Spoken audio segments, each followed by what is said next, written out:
so in this video we're going to talk about how to change a head properly.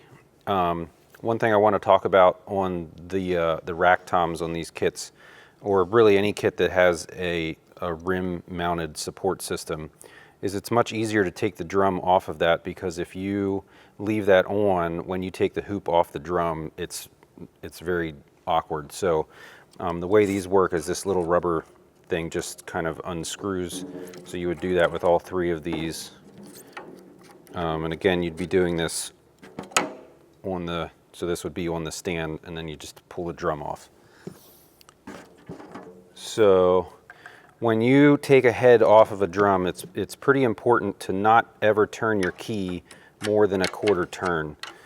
Because if you take a lot of tension off of one side of the hoop, you can put some stresses on the drum shell that can cause some issues. So what I'll do is just go around until they're just loose. And then I'll switch to my drill just to save some time.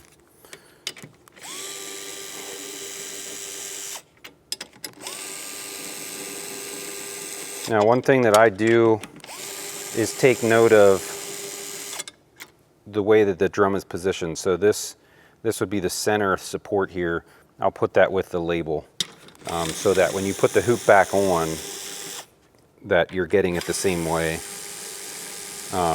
And I don't know if that's really important, it's just important to me, because things like that are important to me. So then I'll just set this down on the floor, pull the head off. So the first thing I do here is I'll take, just kind of pinch the bearing edge and just run my fingers around and just get any dirt or any dust or anything that's collected on there. And then I'll just blow any dirt out of the drum. If you have dirt or things that get into the drum and are setting on the bottom head, when you hit the drum, that dirt will bounce up and down on the bottom head. If it's big enough, you can get a rattle out of it. But more than that, it'll take some of the resonance out of the bottom head, which is not what we want. So then we have our new head here, and I'm going to put the label on the head in line with the label on the shell of the drum. And a lot of the things that I do them because they're details that they don't necessarily matter in and of themselves, but I think that if you take care of all the details, then you'll end up with a better product. And so I just make it a habit of taking care of even the details that don't matter, so that I don't inadvertently not take care of a detail that does matter, and then it somehow affects the sound. So then before I put the hoop on, I'll just run my finger around under here and make sure that there's no dirt collected on the hoop. Then I'm setting the hoop back on the drum, getting all the screws started. And they're not actually screws, they're called tension rods. So once they're started and they're in a few threads, then I will again take the drill and run them back in, but I stop short of the hoop because I don't want to draw down on it at all with this.